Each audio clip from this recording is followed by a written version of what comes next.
Hi guys, welcome to the vlog and another jersey. This time from Rudy Project. Ayan. Again, walang sticker. Tag lang meron. Anyway, ito yung classic na jersey nila guys.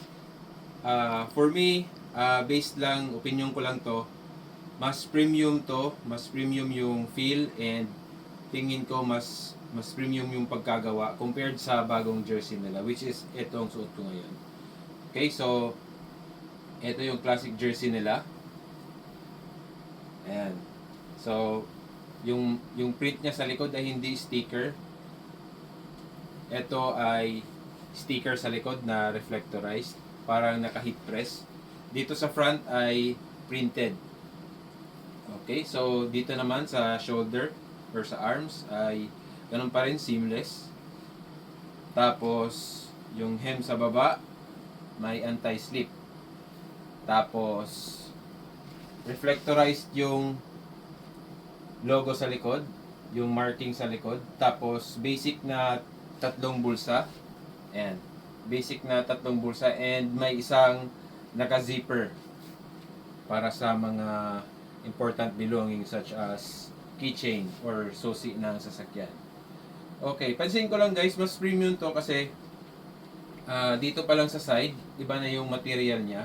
Parang mesh type na dito lalabas yung pawis natin. And isa pa, may UV radiation index siya guys. Ayan.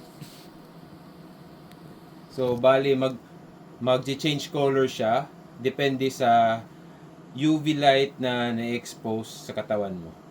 Okay, so again, mas premium looking to. Though, halos magka-same lang sila ng price, pero mas premium looking to. Anyway, test fit natin guys. This is size large and I am 5'7 and 78 kilograms. Let's go. Okay, so ito na siya guys. For your reference again, I am 5'7 and 78 kilograms na may bare belly. Yan. Okay. Bulsa check.